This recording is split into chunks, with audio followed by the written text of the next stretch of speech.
ለታገተችው ምሳሌ አጎቷ መድብል ከነጓደኛዋ ደርሶ ህይወቷን አተረፈላት። ወይዘሮ ማህሌት ቅድስት ያገታት ልጅ ጋር ፊት ለፊት ተፋጠጡ። አሁንም ጉዳይ አለኝ፣ በሚያስፈልገኝ ሰዓት ነው የደረስክልኝ አለችው። ቅድስትን ነካክተህ እንደዚህ ህይወቴን እንድታመሳቀል አደረካት ወይንም አልገደልካት አለችው። በአሁን የፈለግሽውን ክፈኝ፣ ገንዘብ ያስፈልገኛል፣ የምትኝን እፈጽምልሻለሁ አላት። እሷም እሱ ባላት መሰረት ምንም ችግር የለብላው፣ በሚያስፈልገኝ ሰዓት ነው የመጣኸው፣ አሁን ደግሞ ያልኩህን ነገር ትፈጽምልኛለህ ስትል ነግሯለች። ምሳሌ ያለችበትን ቦታ እንድታሳይኝ፣ ከዚያ በኋላ ሁሉንም ነገር እፈጽምልሻለሁ ብሎ ጠየቃት። እንዴት እንደዚያ ሊሆን ቻለ? አንድ ነገርስ በኋላ ብታደርግ ያንን አላደርግም አለችው። ለምን? አንቺ የፈለግሽውን ላደርግልሽ አይደለም እንዴ? ደግሞ ምንም አላደርግም፣ ብቻ ቦታውን አሳይኝ አላት። ዝና እንዲፈታልሽ ነው የፈለግሽው አይደለ? ስለዚህ ደግሞ የምሳሌን ደህንነት እኔ ማየትና ማጣራት አለብኝ። ምንም ችግር እኔ አልፈጽምም ብሏታል። በዛም መሰረት እሺ ካሌብን ላጣራውና ብላ ለሱ ደውላለታለች። በቀጥታ ወደ ምሳሌ ጋር የሄደው የመድብል ጓደኛ ምሳሌ እንዳትፈሪ፣ ለአጎትሽ ወይንም አጎትሽ ጋር ልወስድሽ ነው አላት። በጣም ደስ ብሏታል።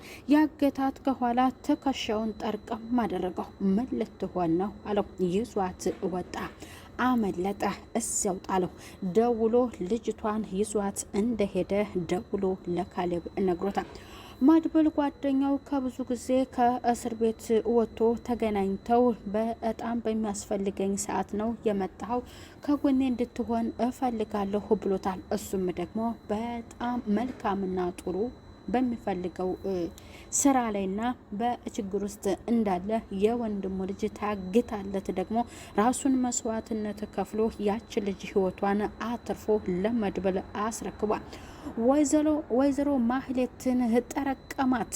እንዴት ያች ልጅን እንድታመልጥ ታስደርጊያለሽ? የዚህ ሁሉ ተጠያቂዋ አንቺ ነሽ ብሎ አመነጫጭቆ አንገቷን ሴት አድርጎ ሊያንቃት እባክህ ምንም የማውቀው ጉዳይ የለም፣ እሞታለሁ፣ ልቀቀኝ አለችው። ድብን በይ ብሎ ወርውሯታል። ኤፍራታ ተርበተበተኝ፣ በጣም ደነገጠኝ።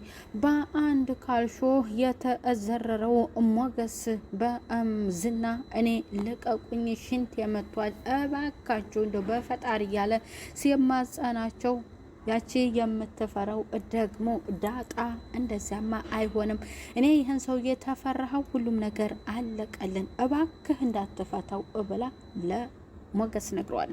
ሞገስም እግሩን ብቻ እንደፈታው አንዴ ሲለው ተዘርሯል። በሩን ክፈቺ፣ ቁልፉን ከኪሱ አውጪ ያላት ዝና ልትፈታውና እንዲሁም ደግሞ በሩን ለመክፈት ቁልፉን ከሞገስ ኪስ ማውጣት አልፈለገችም። በሩን ከፈት ሲያደርግ ፊት ለፊት ከመድብል ጀግናው ጋር ፊት ለፊት ተፋለሙ። ይዟት የሮጠው የመድብል ጓደኛ እሷን በአንድ ቦታ እንደ ሆኑ ከእሷ ጋር እነኛ ከኋላ የተከታተሉ ከርቀት ቢከታተሉ ሊያገኙ አልቻሉም። ደላላው እንደ ጠፋች ያውቃል። ወደ ቅድስት ጋር ሄዶ አንቺም እኔ ውለታ ተዋልኩልሽ ታገቢኛለሽ ወይ ብሏታል። በሄድኩበት ቦታ የማላጣህ ግን አንተ ልጅ ለምንድን ነው አለ።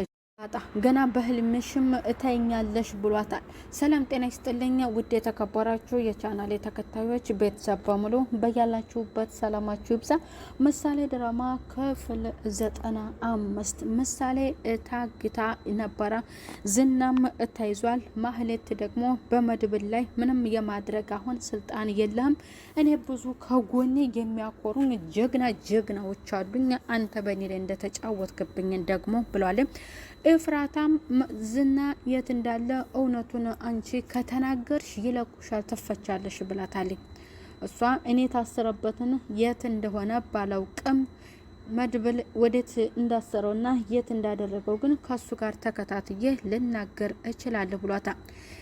ያሰሯት ፈቷት 24 ሰዓት ጊዜ ሰጥተዋታል። ከዚያ በኋላ በእጃቸው ዝና ካልገባ መልሰው እንደሚያስሯት አስጠነቀቋት። ሁለቱም አንድ ክላስ ቢሆኑ አሁን እንዲህ የሚያርበተብትሽ መጀመሪያ ነበር እንጂ አሁን ምን ያርበተብትሻል አለቻት ኤፍራታን።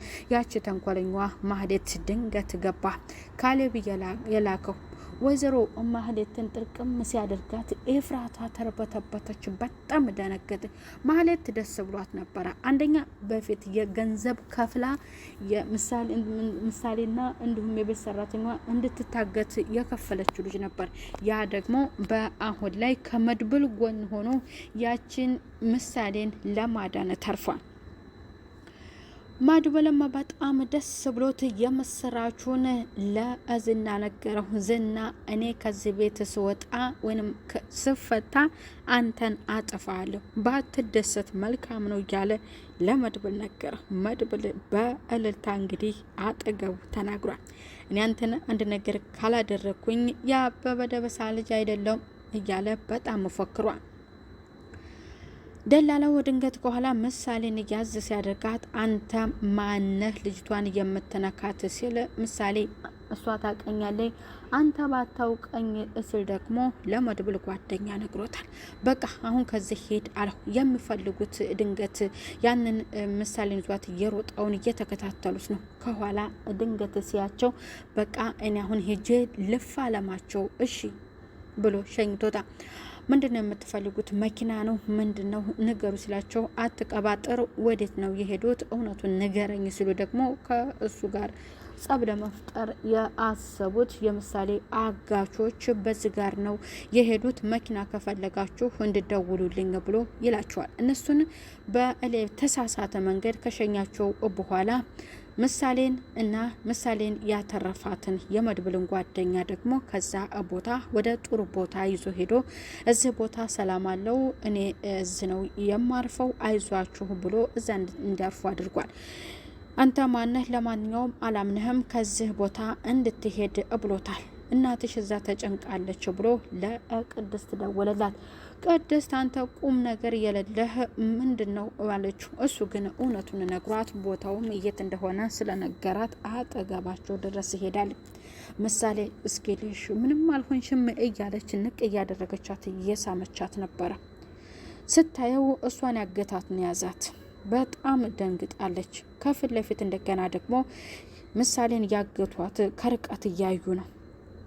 መድብልም ስልክ ደውሎ ልጅቷ እንደወጣች ስለተነገረ መድብልም ደርሷል። ቅድስት መድብል ምሳሌና ጓደኛው በአንድ ተገናኙ። በጣም ደስ ብሏቸዋል። በል እኔ የረሳሁ እንዳይመስልህ አሁን ይቺ ልጅ እንደዚህ ብታተርፋትም እኔን እንዳገትከኝ እንዳትረሳ ትለዋለች። ያ በአጋጣሚ የተፈጠረ ነው ብሏታል። እሷም በዛ እንግዲህ ምንም እንዳልተቀየመችው ተናግራለች። ልጅቷን ይዘው ወደ ቤት ሄደዋል። ልጅቷ በጣም ደስ ብሏታል። ቡና ተፈልቶ ምግብ በልተው አጎቴን እኔ ነኝ የማስታጥበው ብላ እጁን ሁላ አስታጥበው ሙዚቃ የቴዲ አፍሮን እያንጎራጎረላት ዝፈንልኝ ብላው በሉ በህብረት ሶስታችንም ነን እያለ እሱም በጣም ደስ ብሎታል። የቀረው የአባቷ መጥፋት ብቻ ነው። አሁን ልጅቷ በእጁ ገብታለታለች። ጓደኛው ትልቅ መስዋዕትነት ከፍሎለታል። ዝና እንግዲህ ወይ ፊት ለፊት ደግሞ ሊጋጠምና ሊፋለመው ይችላል። ዝና ደግሞ እንደፈታው ለመድብል ነግረዋለች። ለሉላ ደግሞ ባለቤቷ ፈሪ ነው፣ በአንድ ካልሾ እንደዚህ ሆነ እያለች እየሳቀችበት ነው። በቃ አንቺ እያለች ሞገስን ስትለው ከዚህ ክላስ ውጭልኝ ብሎ ከዛም ቤት እንድትወጣ አድርጓታል። በመጨረሻ ቡና ተፈልቶ በሳቅ ደስ የሚል ጊዜ አሳልፈዋል። ዝና በጣም ፎክሯል። እኔ አይደለሁም ብሏል። ሽጉጡን ግንባሩ ላይ ደቅኖ እውነት ወንድሜ ሞቷል ወይ ገለኸዋል ወይ የት ነው ያለው እውነቱን እንድትነግረኝ እፈልጋለሁ ብሎ ቢጠይቀውም ግን ሊነግረው ፈቃደኛ አይደለም። መድብል ከነ ጓደኛው በዝና ላይ ምን አይነት እርምጃ ይወስዱበት ይሆን? ወይዘሮ ማህሌት ምስኪን ተበላች። እሷ ህይወቴን ተነጥቅ ያለሁኝ ልጅቷን ለምን አልገደልክም? አሁን ብሩክን ግደለው መጀመሪያ አለች ባለቤቷን። ከዛ ቅድስትን ነካክታ ያልገደልካት ህይወቴን አመስ ትዳርን በታተነችው ምስቁልቁሉን አወጣችብኝ። እንደ በፊቱ ሳይሆን አሁን ገንዘብን እከፍልሃለሁ፣ ጥሩ ስራ ስራልኝ፣ ከጎኔ እንድትቆም እፈልጋለሁ ብላለች። ካሌብም እሱም ደግሞ ይፈልጋታል። ማህሌት ምስኪን ተበልታለች። ወይዘሮ ማህሌት ትገረፋለች በቀጣይ